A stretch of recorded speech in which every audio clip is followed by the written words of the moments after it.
staying with Daybreak. We're getting into a very serious conversation around the degrees of doubt. How much is your degree really worth, or your master's certificate, or your PhDs? There's been a bit of doubt from the CS of Education saying that some of them may have been half-baked. So the question is it the quality, quantity, or the relevance of the courses? That is the main concern we have. And of course, how the quality of papers or lack of it is translating now to the employability of it all. Exactly. Let me start by introducing my guest, beginning from my immediate left, Mr. Amos Kaburu, Program Manager at PAL Network and also an education expert. Thank you so much for making time. Janet Mudhoni Ouko, former CEC Education, Nairobi County. Thank you so much for making time.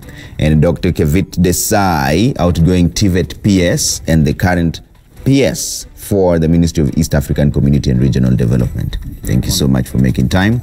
And Joseph Njonge Maina. Joseph has an interesting story, so I don't know whether to introduce him as a student or as what he does, which is where I will start. Yeah, let's start with you. You tell us what your story is really. Yes. What do you do currently, Joseph? Currently, I'm a hawker at Mudhoro Market. That is what I'm doing for a living. Yeah, I have been doing this for the last 2 years. As I'm doing the hawking, I'm still a student at Kenyatta Universities. I'm doing my Master of Science in Biostatistics. I realized that I have to add my education. After I did a Bachelor of Science, Mathematics, I had majored in Statistics.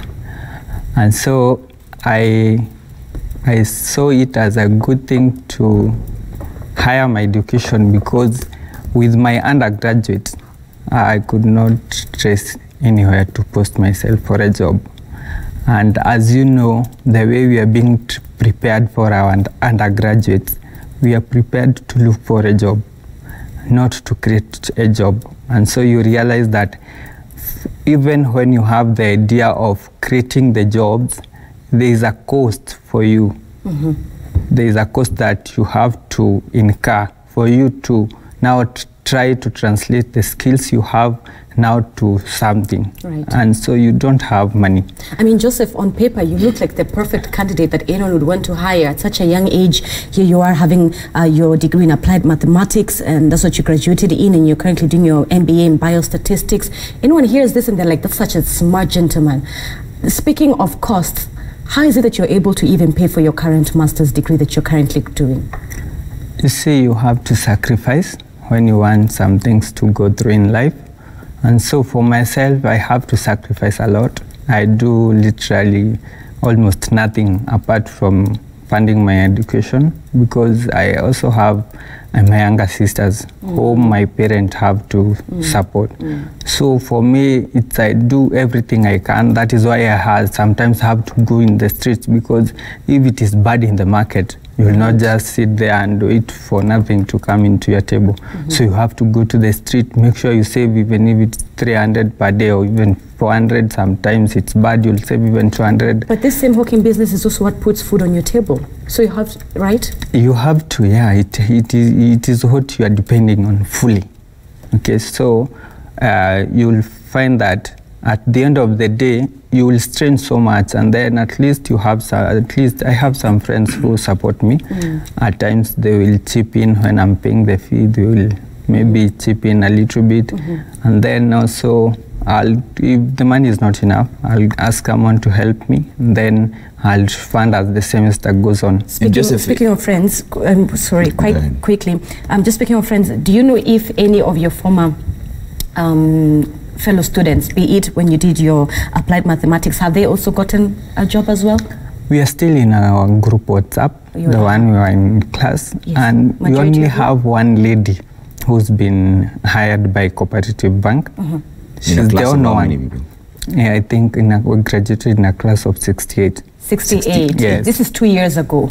No, 2016. 2016, yes. A class of 68, yes. One person is the one only who has a job till today. Yes, she's the only one in a formal job.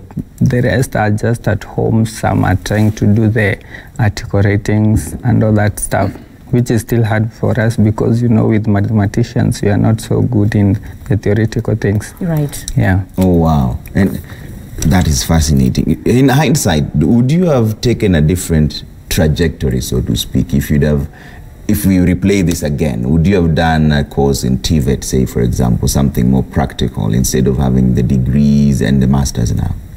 You see, Trevor, especially at the lower levels, the students back in high school does not really know what they want to do. Or when they know what they want to do, they never do that. Because like me, when I was in high school, I just had a passion. I had a passion in mathematics because it always goes nice with me. But I knew I wanted to do mathematics and computer science. And for me, I would still do mathematics. But what you find is that as we were doing our undergraduate, we are never advised. Yeah. You see, at times you come from the university, but you are not really aligned to the market demands, okay? What you are taught is a little bit different with what is in the market. Right. So you'll find that even after doing your undergraduate, you still require some things to do which will make you fit in the market. Again, these companies and institutions, they do not really list the things that they require from maybe a graduate with mathematics, a graduate from maybe tourism. Yeah. You'll just go to the interview and the panel asks you something, and then that's when you realize, oh, I don't have this, I need to have this. Yeah. Yeah. So you go back and almost try to get more education in the pursuit of getting what you think is needed. Yes, because like now, I realize in the market now, there is this statistical programming, Python. Yeah. It's not taught in any of the universities, but That you is what really is need needed it. now. Yeah, it is really in need right now. Kevit, how do we get out of this quagmire that we seem to be locked in as a country? Pursuit of papers which essentially don't translate to jobs, and there are those who also argue that you're not going to school to be employed, you're supposed to create employment, but there's not a sufficient environment for you to do that. How do we get ourselves out of this quagmire that we have? I think that, Joseph has said several things that are absolutely critical. He said that we need to promote the awareness of different pathways and options earlier on in life and allow young people to experience academics as well as vocational and technical training. This enables them to then ensure that they're able to determine, what they would like to do and what path they'd like to take. He also said, that it's absolutely critical that we create pathways, because even at a young age, it's difficult to know exactly what you want to do. And sometimes you develop as you go along, all the way up to the age of 51 or past 50. Yeah. And so it's absolutely critical that despite the different backgrounds one comes from, whether it's low income or endowed, that you have a chance to actually keep skilling yourself, keep developing yourselves, and keep educating yourself throughout life. And finally, he's talking about areas in which it's absolutely critical that through his interests and through the markets that he's able to improve upon his skills. And that means that he has to have that flexibility, the flexibility to pick up the skill that he wanted, like, programming in Python. Yeah.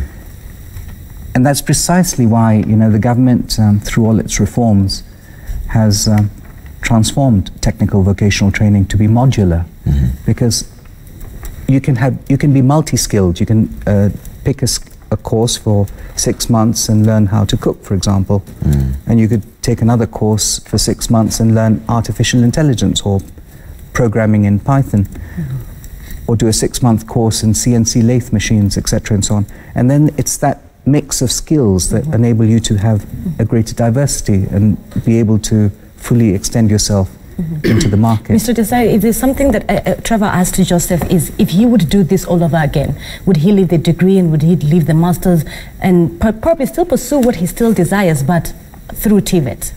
How do we begin to change the idea and the stereotype around TVETs? Because you think of degrees, it's because of the glamour that comes with saying, hey, I have a degree in this, I have a master's in this, and I have a PhD in this, because of the glamour that society has painted around these courses. So how do we begin to change those mindsets, both for young individuals, but even employers? So if an employer is looking at a degree and a TVET student, they know that still the qualities at the end of the day is still important.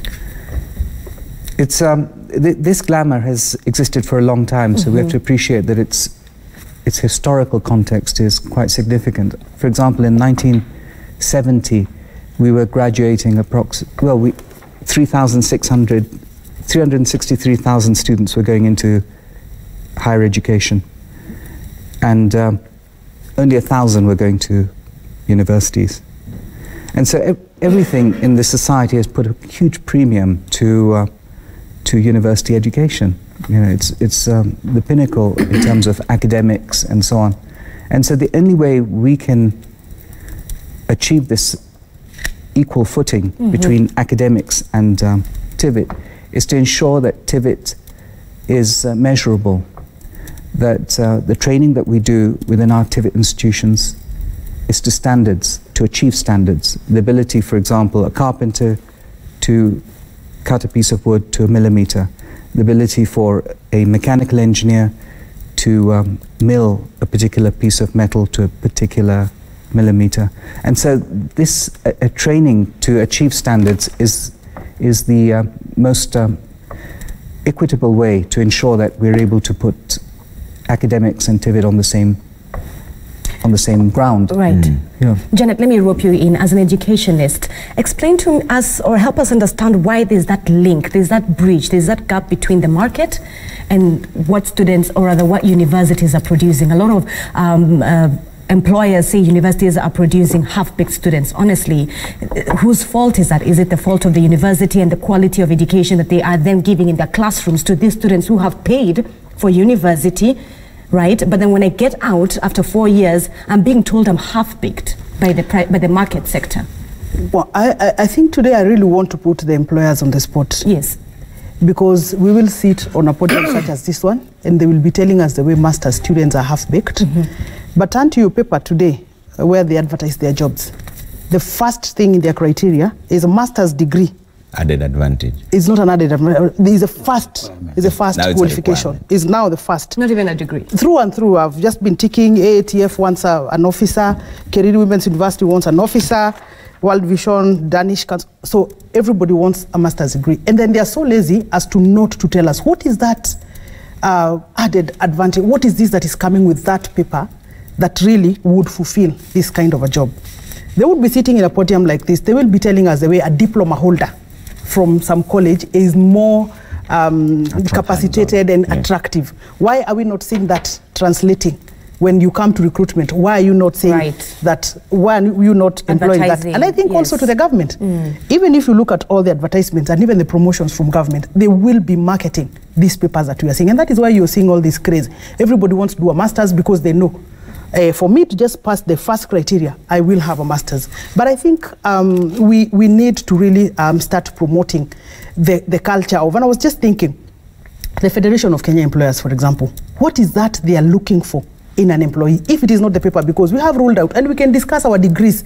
We have seen people walking around with degrees. They're not even aware that they are holders of degree. They will be saying, you know. So what is this qualification that employers are looking for? Why can't they work together with government, for example, so that then at the interview, those qualities are what is coming out, so that irrespective of whether you have 100 papers from all over the place, there is an interview process or a schedule that will knock you out because you did not look at, you did not bother yourself to grow yourself in these other places that can help you to be very much capacitated but Janet, in the job. At the end of the day, we still have so many people like Joseph with their masters, even PhDs, young people. You find a 30-year-old, a 28-year-old who has a PhD. But when it comes to now employment, still, some would say, no, we don't need that master's, we don't need that PhD. Because on paper, education-wise, you're fine, but experience-wise, you don't have. Exactly, and that is where we are saying the pressure has come from. If you heard him explaining well, he said that there is this pressure, that for you to get this job, you must have this. That pressure, we first need to moderate that pressure. And government must lead from the front. You will not be telling us the way diplomas are worthy. You will not be telling our children to enroll in TVET. Yet, when it comes to employment, you do not recognize those qualifications. You need to be the one promoting those qualifications so that people will be reading in the paper and they're saying, oh, this is the diploma that is needed. So people will change their focus. But as long as we still continue to maintain that a master's is what is needed, and then you on the podium telling us about how diplomas and TVET are important, nobody will pay attention to that. Yeah. Amos, what is the problem here? Is it our education system? Is it the quality? Because now there's a proposal by the CS for Education to merge some of those universities in an attempt to give more quality training. Is that the solution here? Thank you, Trevor. First of all, as a member of the society, I must apologize to Maina over here, because I agree with Janet that this is a serious indictment to the society. That first of all, these children did apply to be born. We gave birth to them. Then we have again spent all their childhood, confine them to a place called a school. You know, that is the greatest prison you live in. Because the moment you turn 3, we subject you to this life we call a school. Yeah. And you're going to spend the entire childhood in it. The maximum number of days you stay at home will be about 45 days. That is during the December holiday. But the rest of your life is spent in school. Yeah. So ideally, we have got very little else that we can deposit into you. And that's why we are really struggling even within the new curriculum when we talk of parental participation. We still are holding on that there is no way. What do we do with these children? Because we are so used to handing them over to an institution called a school. Now, we have to understand fundamentally the purpose of education. And education has 2 purposes to serve. There is the purpose of education for utility, to quench a particular task. Just the way, for instance, you'll be interested in a certain inquiry to understand. Why do humans have 2 eyes? Why do they have, where is this brain located? How does it work? That is a natural curiosity in a human being. It has got nothing to do with you doing it so that you get a job. But there is also a role education plays in what you call human capital development. And that is where the role of training comes in. But I think the fundamental challenge we're flirting with in this country is not being able to separate the training function from the knowledge for utility for its own sake. So we're actually having a situation where universities, which are supposed to define their role away from training, are taking over the responsibility that initially did not belong to them. And this is what introduces a fundamental challenge, in the sense that most of the lecturers who taught me management, I am sure 80% of them had no experience on management. So when I was learning as a first-time manager, I had a lot of problems which I could not resonate with anything that anybody had taught me in college. And so when you're doing that, now we're talking about management everywhere. It has got very little in terms of building your capacity and your skill set for you to manage. And so your own teacher didn't have experience. Your own teacher was teaching you from theory. Because you see, most of them, you'll have somebody who did a degree. Those days, they will get us a first class, like the way some of us did, and you get a scholarship, you do a master's in the same field, you get a PhD, and you do it. So even when we put the burden to say that they are not aligned to what the market wants, they have no idea to what the market wants. And because there's a lot of comfort in our universities, there is very little that is going to happen. But there's also something very fundamental which we never seem to appreciate. The market is very dynamic, extremely dynamic. Things change so fast. How this studio looked like 3 years ago when we were doing an interview on KCSE result is extremely different. How Daybreak was being run a year ago is extremely different. So if you are teaching students on journalism, what will you teach them? So the market changes so fast, and that's why you cannot use universities, because universities in their second role, which is supposed to be research, this is painstakingly long. And that's why I agree with the PS that the only way to address the market demands is going the modular way, which cannot work in the university. Amos, here you are taking us into the next part of the conversation, which is how we learn. Do we need to change how we learn? I mean, just to think about it, when you were in class, was it a lot of theory for you? I mean, as journalists, I'm not sure about you, but was it a lot of theory? Is how we learn. Do we need to take a look at that? You've talked about research, even from our own research for today's discussion. We found out that most universities are complaining that there's lack of investment in research and innovation. So a lot of learning is just theory-based, just theory-based to the students. I think it's even bigger, and I don't want even to open the conversation around research, because like the Kenyan universities, to a large extent, hardly understand what is supposed to really to go into that research. And that's another conversation altogether. But the reality of the matter is that we should stop adulterating university education, so that we are able to define what is the role of university education.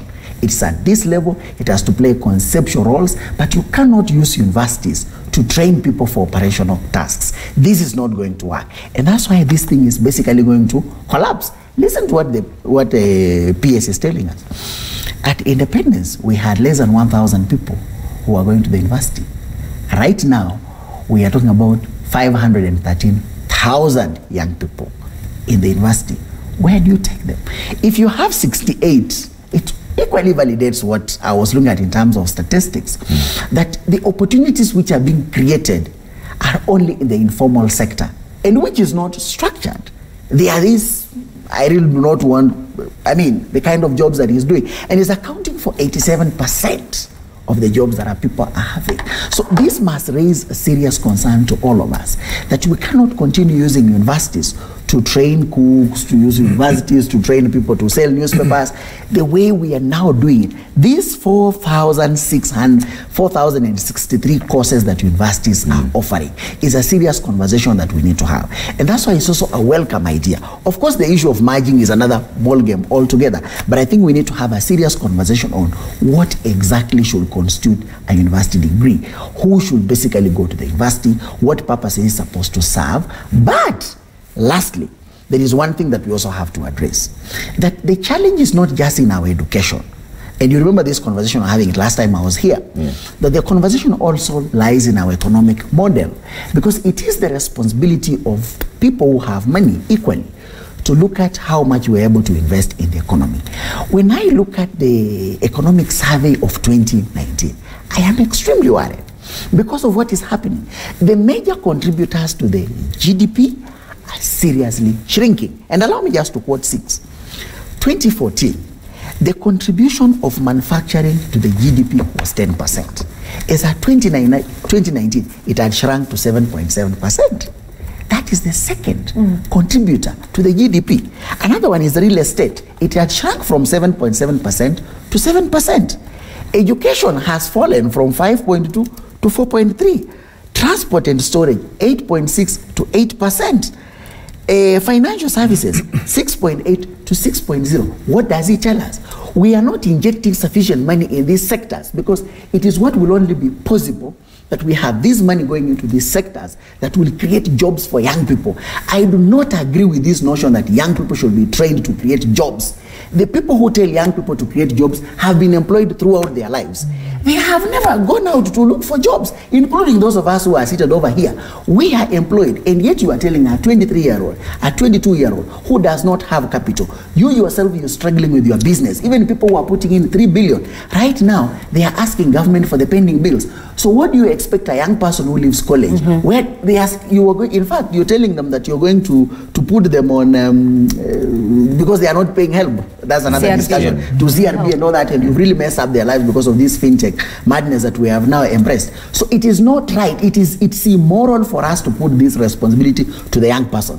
The young people, in fact, should never be in the business of writing CVs. We cannot use CVs, and I agree with Janet totally. We cannot use these kind of things that we are now putting on newspapers to eliminate, because we are not looking for skill. When you look at all these adverts, what they are doing, they are seeking to eliminate. Right. Why are they seeking to eliminate? Because opportunities are scarce. So we must be fundamental to ask ourselves, why is the economy not generating sufficient jobs for young people? It is not a problem that education can answer. We must also be able to absolve education institutions from this kind of problem. Joseph, Take me through what a normal day like is for you during your master's class. When you're in class, right, the lecturer comes, let's say it's a class that is maybe running 2-3 hours. Take me through how learning is done. Is it just all theory based? When you're given assignments and the tests that you go through, are those tests more theory than practical? The quality of infrastructure in the university, when you're given an assignment to do, does the university have those infrastructures that enable you to complete that assignment? Take me through, or take us through what your normal master's day is like. For the master's class, it's a bit different from the undergraduate. At least this time round, I can see lecturers are a bit more closer. But I believe it's because, you know, the class does not have many students. So the class, out of like 10 units, 1 is practical. 1? Yes. And you're studying biostatistics? I'm doing biostatistics. Okay. Yeah, so, and this one, we are trying to now start learning about these applications, statistical applications, softwares that can help us analyze data. But the rest of the courses are just theoretical, okay? And then you find that with the theoretical bit, it does not involve so many things that are in the market right now. There are those theories that somebody did the same biostatistic 10 years ago. Is doing. Yeah, and they are the same things you are doing right now. The market has changed between those 10 years. But we still have to do them because it is the structure that we've been given. It is what we've been outlined. You need these units, you need these for you to have completed your master's program. Yes. So what about assessment, exams? How do they assess you? Are exams practical or more theory-based? The exams are theory-based. Exams are theory? Yes, except for the one unit which has the programming bit, you will be required to do some statistical analysis. So it's just for that one course. Now, the reason I ask, if you did this same master's abroad in a different university, would you be here telling me or telling us that out of 10 units, 1 is practical, most of your exams are theory-based? Do you think if you went abroad? It's very different because I have a friend who had a scholarship and he's doing it in Germany. And he's telling me out of his 12 units, 11 are practical, only 1 is theoretical. So he's doing more of the research than sitting in class and doing all the readings. So at the end of the day, you find even for him doing his thesis is very easy because he's trying to research what he's been doing all along. But for us, it is vice versa. And at the end of the day, you'll compete with him when looking for a job? Yes. Okay. Oh, wow. We need to take a commercial break. That's fascinating. Yeah, I see most of our panelists want to jump in, but we have to take a quick break. When you come back, we'll also take a look at your feedback. 22422 is the SMS line, at Trevor Mbija, at Zinzi_K, at Citizen TV Kenya. Use the hashtag Daybreak. We'll see you in just a bit.